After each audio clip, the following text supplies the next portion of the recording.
क्या हुआ है? फिर आप लोग साइड में हो जाएंगे, साइड हो जाओ भाई, थोड़ा सा साइड में कृपा करके, थोड़ा इधर आए, आप लोग सब इधर आ जाइए कृपा करके, बच्चे उधर आइए। हमारा जीवानी विश्वविद्यालय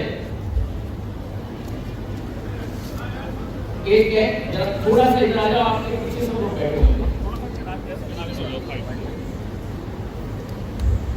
एक ऐसा ऐतिहासिक संस्था है जिसे अगर हम कहें कि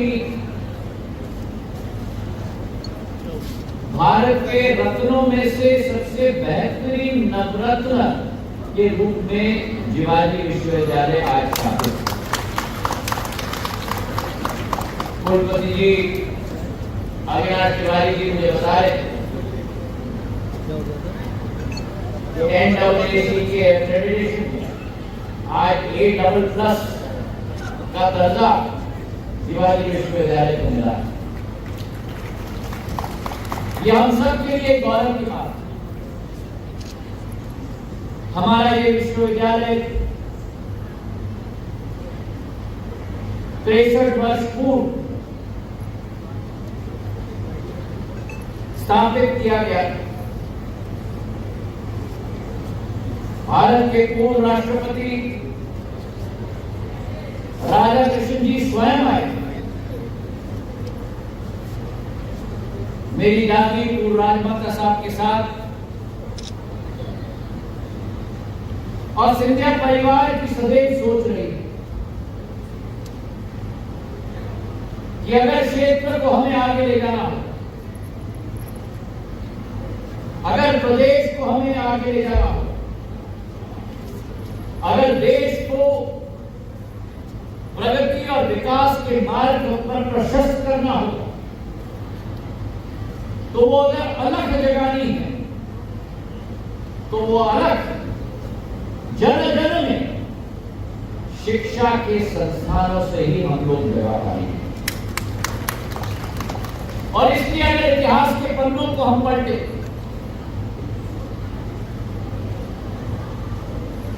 पुरानी ग्वालियर रियासत श्योपुर से लेकर अशोकनगर तक विदिशा तक, और विदिशा से लेकर शाहजहांपुर से मंदसौर, नीमच, रतलाम से झालावाड़ तक सिंधिया परिवार के पूर्वजों ने सदैव उत्कृष्ट शिक्षा के संस्थानों की स्थापना में अपना पूर्ण योगदान दिया। एक जमाना था विश्व में जब पूंजी के आधार पर मनुष्य अपना मार्ग प्रशस्त करता था। पूंजीपतियों का दशक था, पूंजीपतियों का समय था, और सामान्य मानवी, सामान्य मनुष्य अपने आप को जंजीरों में पाता, और उसके पीछे कारण ये कि मनुष्य के पास तजुर्बा हो, मनुष्य के पास क्षमता हो, लेकिन पूंजी के अभाव में अच्छी विचारधारा, अच्छी सोच, अच्छी नई तकनीक सीमित रहेगा। लेकिन जैसे समय बदला, जो एक समय होता था कि लोग पूंजी के पीछे भागते थे, आज विश्व में वो समय आ चुका है जब पूंजी अच्छी सोच और विचारधारा के पीछे भाग रही है। और मेरे कहने का तात्पर्य क्या है? आज असली क्षमता एक मनुष्य में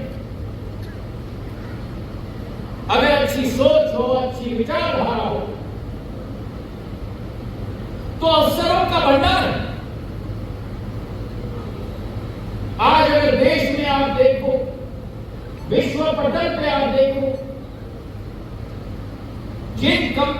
के द्वारा नेतृत्व विश्व पटल पे किया जा रहा है या देश के अंदर किया जा रहा है, उसमें से अतिरिक्त कंपनियां शायद 20, 25, 30 साल पहले इस पृथ्वी पे भी पूर्ण रूप से उजागर नहीं हुई। और यह भी सहयोग की बात है कि विश्व की सबसे सर्वश्रेष्ठ कंपनियां का अगर नेतृत्व कोई कर रहा है तो वो हमारा प्रवासी भारतीय कर रहा है। माइक्रोसॉफ्ट का नेतृत्व सत्य नडेला जी कर रहे हैं, गूगल का नेतृत्व सुंदर पिचाई जी कर रहे हैं, और तो और आज देशों का नेतृत्व भी हमारे प्रवासी भारतीय कर रहे हैं। जिस देश की सोच और विचारधारा थी, जिस देश की आशा और आकांक्षा थी भारत पर राज करने के लिए, आज उस देश का प्रधानमंत्री, इंग्लैंड का प्रधानमंत्री हमारा प्रवासी भारतीय ऋषि सुनक के रूप में आज विराजमान है। तो आज भारत का समय है मेरे भाई और बहन। और जब प्रधानमंत्री जी कहते हैं कि ये युग भारत का, और जब ये युग भारत का है तो अगर इस युग का नेतृत्व किसी को करना है तो वो युग का नेतृत्व मेरी यहां बैठी हुई युवा पीढ़ी, स्टेज के पीछे खड़ी हुई युवा पीढ़ी की जिम्मेदारी और उत्तरदायित्व बनती है। आज जिस देश के पास मानव संसाधन का खजाना हो, उस देश को विश्व की कोई शक्ति रोक नहीं सकती। और अनुमान आप लगाओ भारत की क्षमता। आज विश्व की सबसे बड़ी आबादी देश अगर विश्व में है तो वो भारत है, 140 करोड़ जनता।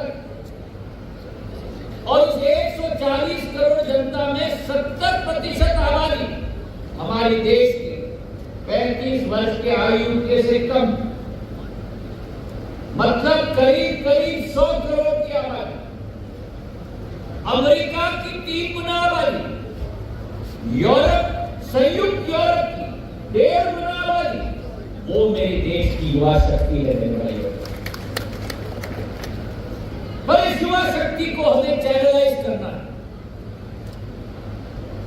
जो आज क्षमता मैंने मंच पे देखी,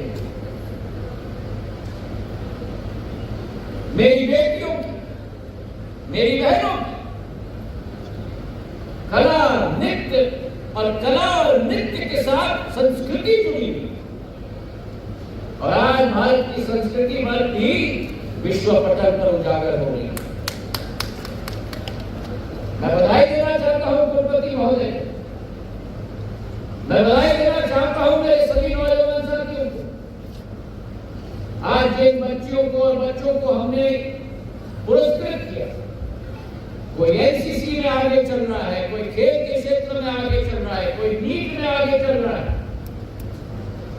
और मुझे इस बात का कोई संदेह नहीं कि जो आज इस यूनिवर्सिटी में प्रथम पंक्ति में आ रहे हैं वो कल मध्य प्रदेश में नहीं लेकिन मेरे देश में प्रथम पंक्ति में आएंगे। आपके हाथ में 2 झंडे हैं। एक झंडा है आपके स्वयं का और आपके परिवार का, और दूसरा झंडा है आपके हाथ में जिवाजी यूनिवर्सिटी और भारत माता का। और जो सामाजिक समरसता की बात की जा रही है, आधुनिक युग में व्यक्ति को उसकी जात के आधार पर नहीं, व्यक्ति को उसके धर्म के आधार पर नहीं, लेकिन व्यक्ति को उसके क्षमता के आधार पर हमें देखना होगा और मूल्यांकन करना होगा। और मैं अपने नौजवान दोस्तों को 2 सलाह देना चाहता हूं।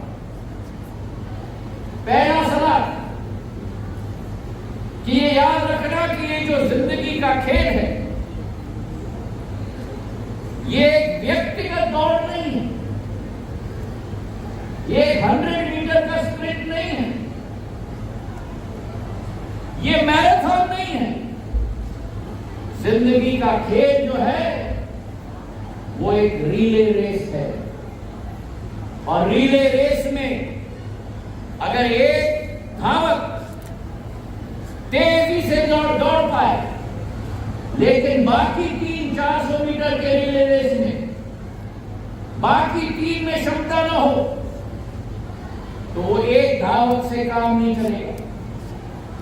टीम एफर्ट के आधार पर हमें काम करना होगा, और इसलिए सदैव समझना कि आप उतने ही शक्तिशाली हो जितने आपके टीम के आखिरी व्यक्ति में शक्ति हो।